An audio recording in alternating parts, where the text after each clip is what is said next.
So even as we prayerfully go into this chapter, this is a very, very important chapter because it talks very clearly that once saved is not always saved. You can lose out salvation if you totally walk out of God's grace upon a life. So let's start with chapter 5 and verse 12. Now, Paul is the author of Hebrews is telling these people who are now sort of, waxing between continuing and not continuing in the faith.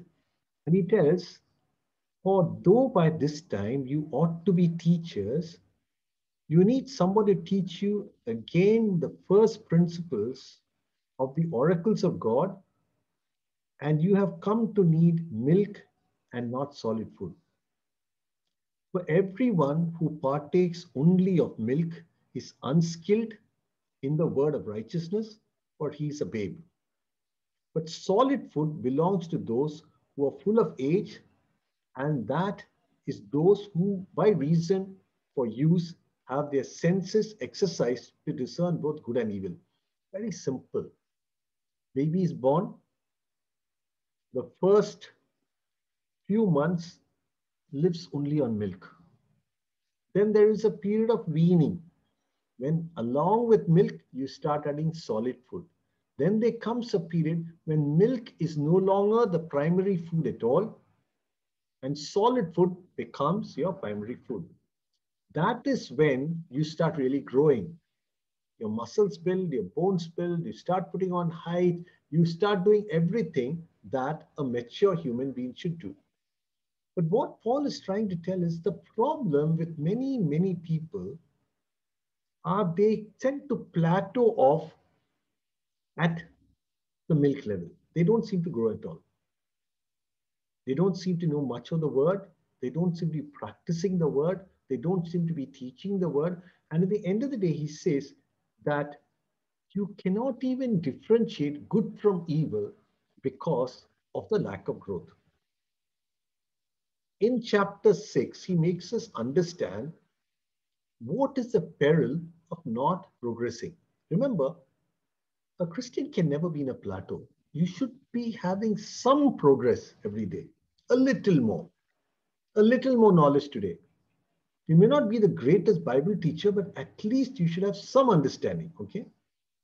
Therefore, he says, leaving the discussion of elementary principles of Christ, let us go on to perfection.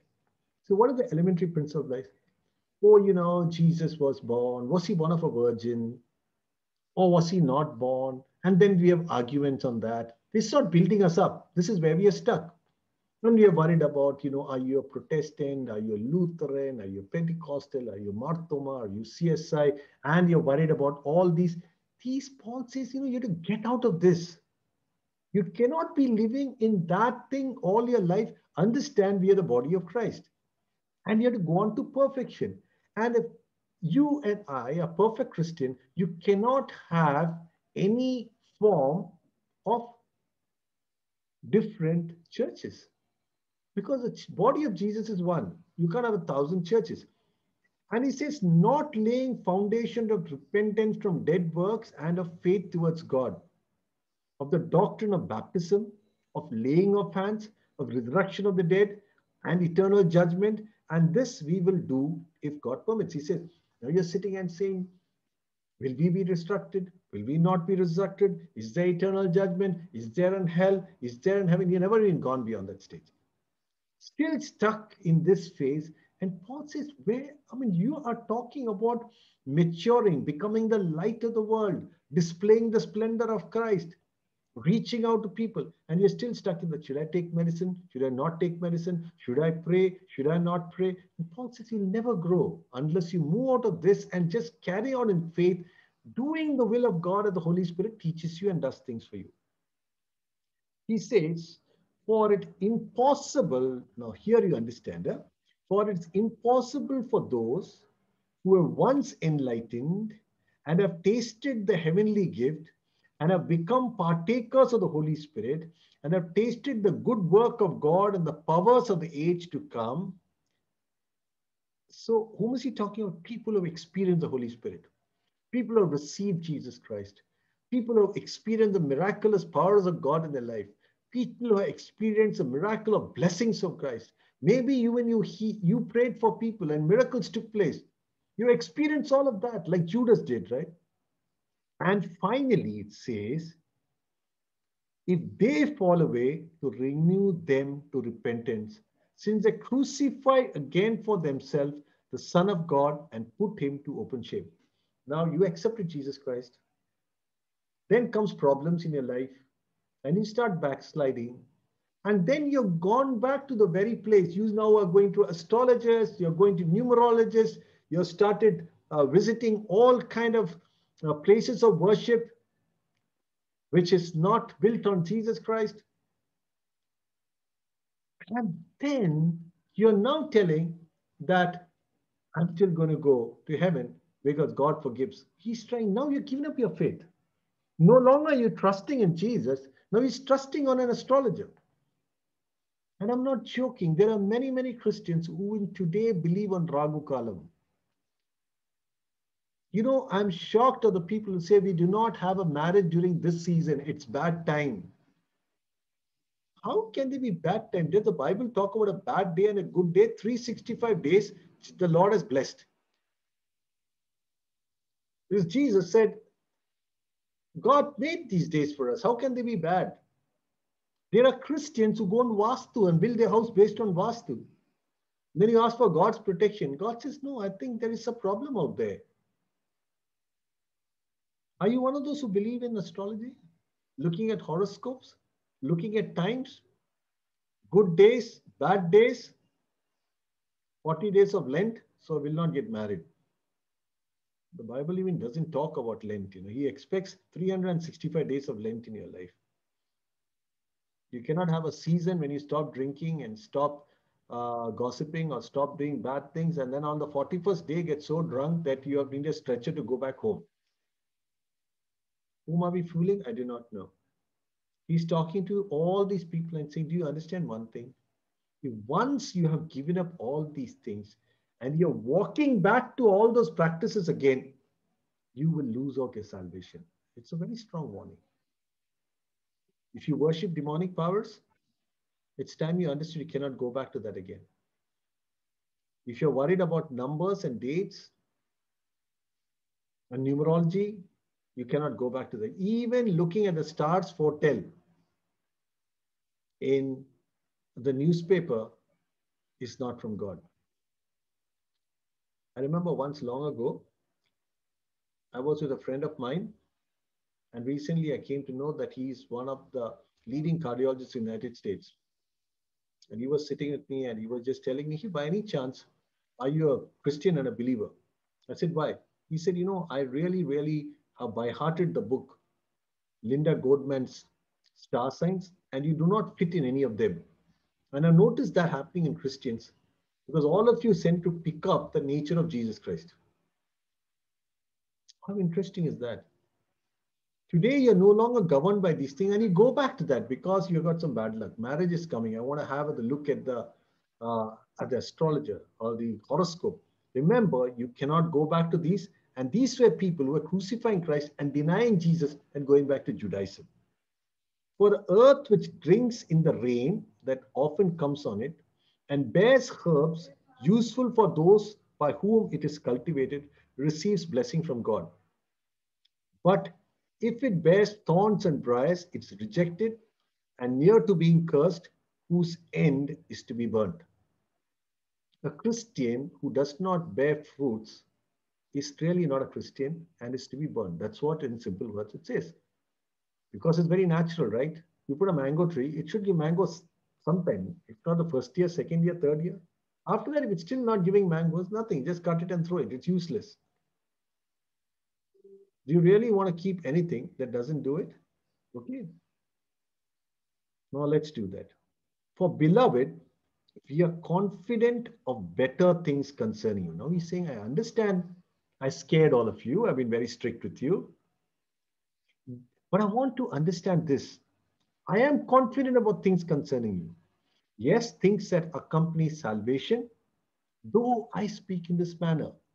For God is not an unjust God to forget your work, your labor of love which you have shown towards his name, in that you minister to the saints and do continue to minister.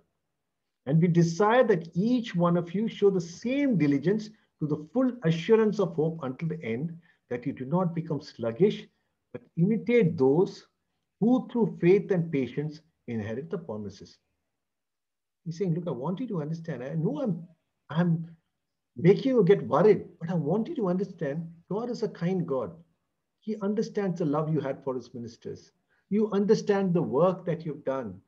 He understands all these things, but all I'm asking you is pursue righteousness as you look at people who have done beautiful things in their life, right? Then he goes on to say, but when God made a promise to Abraham, because he could swear by no other, he swore by himself, saying, surely blessing I will bless you, and multiply I'll multiply you.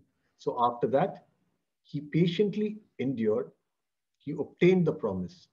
For men indeed swear by the greater, and an oath of confirmation is for them at the end of dispute. Thus God determined to show more abundantly to the heirs of promise the immutability of his counsel, confirmed by an oath, that two immutable things in which is impossible for God to lie, we might have strong consolation who have fled from refuge to lay hold of the hope set before us.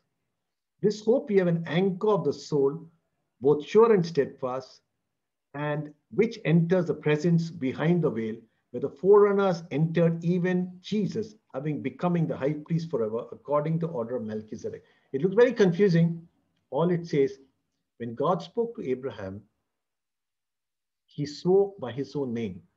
And Abraham held on to that promise. We'll come to much greater detail a little later. Abraham had left a city of the Chaldeans, and that is considered to be Babylon in the past. And he would leave that and come into the wilderness. Historically, the land of Ur, from which Abraham left, was a fully developed civilized kingdom. God tells him to go into the wilderness with nothing. He was a nomad, but he held on to that promise and never ever went back to the kingdom of Babylon. His faith. And today, the author of Hebrews saying, I want you to understand your faith should be to hold to your high priest for the order of Melchizedek steadfastly. To the order of Melchizedek steadfastly, because salvation is only possible through this high priest who intercedes for you at all times. So I title this as the reason for drifting. What is drifting? Just imagine a boat, just drop it in the sea. There is no sail and there is no rudder. You will just float in wherever the waves take you, whether the current takes you.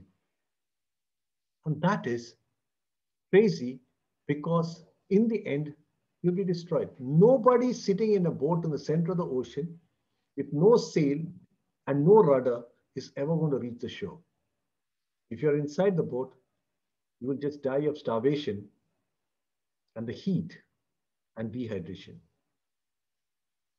So this is why are you drifting? And in Hebrews 5:12, like I said, it says, you have been believers so long, now that you ought to be teaching others. Instead, you need somebody to teach you. And you will say, God has not called me for a calling of teaching. You can teach your children. You can talk to your son and to your daughter. Today, I believe to a great extent why my son and a daughter became believers is because of the amount of time my wife would spend teaching them. God is not telling you should be teaching to thousands of people. God is asking you just teach to your driver at home, teach your maids who come home, teach your children, maybe your close relatives. But it's time, he says, you start teaching. You need someone to teach you again the basic truth about God's word. You're like babies who need milk and cannot eat solid food. For someone who lives on milk is still an infant and does not know how to do what is right.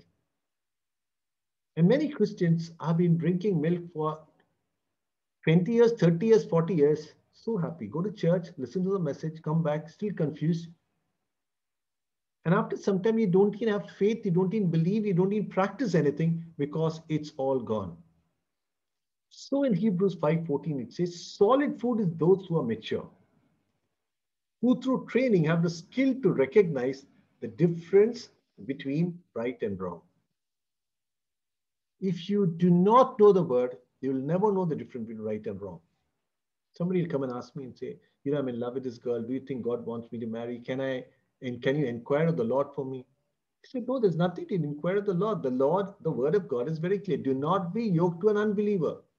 The person you want to marry is an unbeliever. No, but she will become a Christian after I marry. The word doesn't tell that. What tells you? Find a believer for yourself. That is the first sign. And if you do not know that, you will struggle in this area. Somebody comes and says, is it okay to drink? And I keep saying there's nothing wrong in drinking a little bit, honestly, but I have to make you also understand where are you doing it. I don't drink. I'm a teetotaler. And why did I become that? Because you realize I don't want some young student to look at me and say, Dr. Matthew is drinking, so it's okay for me to drink. He becomes an alcoholic, and I am responsible for that because he looks, I do not want to be a stumbling block for anyone. In the book of Romans, Paul says, if my eating of meat or drinking is causing somebody to stumble, I'd rather refrain from it. And he was talking about food that is offered commonly in the marketplace in Corinth or some other place. And he said, if that is causing somebody to stumble, if Paul can say that, you understand. So I can use that. God may speak to you in another area. And there are thousands of things. So when he talks about that, and somebody can say, is it okay to watch pornography? The word of God tells you cannot even think adultery. If you're watching that, obviously you're thinking adultery, so you're going to go into sin. He said, no, I'm not doing anything physically. Yeah, but that's it. That's sin. So if somebody says, can I take bribe or give bribe? It says anything that compromises on justice is against God. So there are so many, so for every problem in your life, there's an answer. And he says you cannot know it unless you know the word of God. So what is the solution? What is the solution to move away from drifting? To have a life that is focused. And what is the key to that? So he says the key to that is this. Therefore, leaving the discussion of the elementary principles of Christ, let us go on to perfection, not laying again the foundation of repentance from dead works. Pursue perfection. And pursue perfection is imitate Jesus Christ. Don't imitate another person, another human being, another Christian, but imitate Jesus. If your aim is to be like Jesus, only then can you attain perfection. And he says of the doctrine, do not be still bothered about the doctrine of baptism, of laying of hands, of resurrection of the dead, eternal judgment. And he goes on to tell this, that it's impossible for those who were once enlightened and tasted the heavenly gift and have become partakers of the Holy Spirit. And he says, if these people have tasted these things, if they today deny Jesus Christ and go back to the lifestyle that they were leading before, go back to Judaism, go back to your life of, like I talked about, all those false beliefs, he says, you're crucifying Christ all over again. Because you have said that he made a mockery of every principality and powers. Now you're afraid of all the mockeries. I have my lucky color. I have my lucky day. I have my lucky shirt.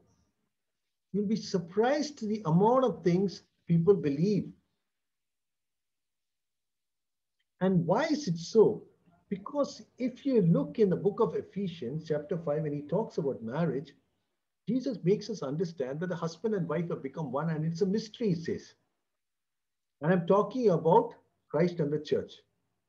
So Christ and we have become one. Now you separate out and you move away. He says, how can you become one once you move away completely? Now you have divorced. The oneness that you had have been broken completely. And I put the picture of shattered glass in the back to say shattered glass can never be brought back again. And that's what Paul, the author, writes and says, once you received salvation, once you experienced it, once you tasted it, now trampling on that and going back is not going to be a great idea. Now let's just look at this. He says, for the earth which drinks in the rain that often comes upon it and bears herbs useful for those who cultivated it receives a blessing from God. But if it bears thorns, it's rejected and should be destroyed. Look at Matthew chapter 7. Or Jesus says the same thing.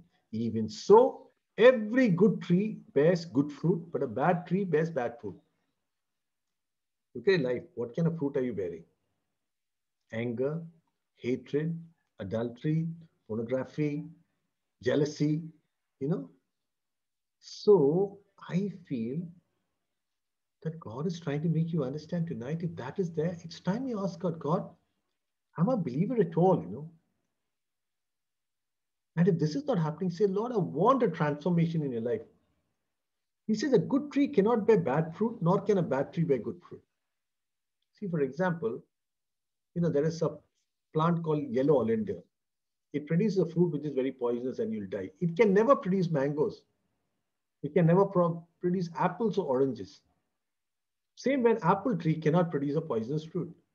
So what Jesus is telling, if you come into me, if I abide in you and your words, my words abide in you, if you abide in me and my words abide in you, then you shall bear much fruit. And what fruit? It is the fruits of the Holy Spirit of love, peace, joy, patience, kindness. Every tree that does not bear fruit is cut down and thrown into the fire. Therefore, by the fruits you'll know them. So check, it's not by the gifts of the Holy Spirit. It's not whether you speak in tongues. It is not whether you prophesy, whether you heal. It is just one sign. Are you bearing the fruits of the Holy Spirit? Then he talks about Abraham, right? We read about that, right?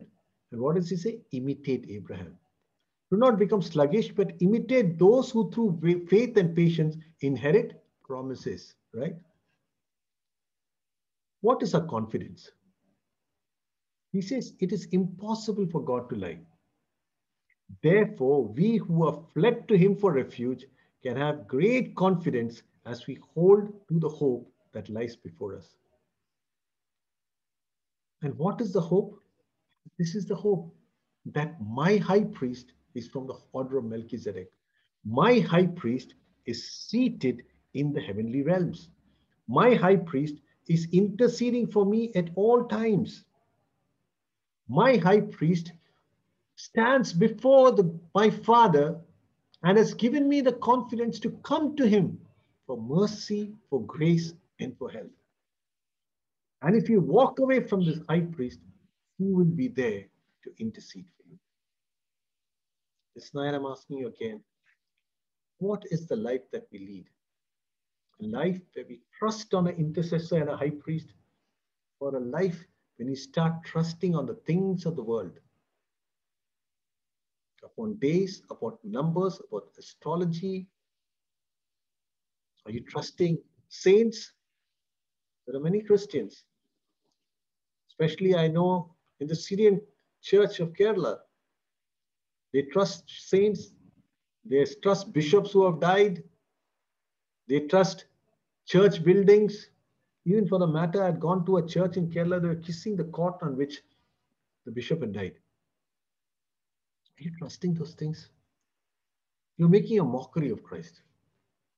You're trying to tell that Christ is not complete in himself and we need all those things. And if you're doing these very things, God's saying, are you really saved at all? How can you be trusting all these things?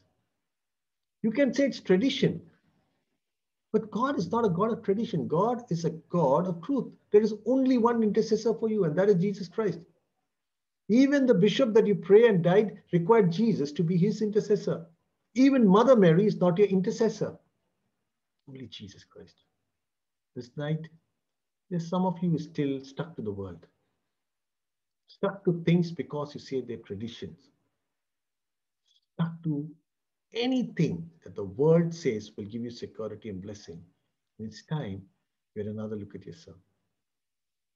I pray that the Holy Spirit is speaking to you. If there's some area that God wants you to correct, do not feel wrong, do not feel bad. Godly sorrow leads to repentance. Just tell the Lord this night, Father, I want to just give up that. I never understood, Lord, that this hurts you so much. And I commit my life into your hands in Jesus' name.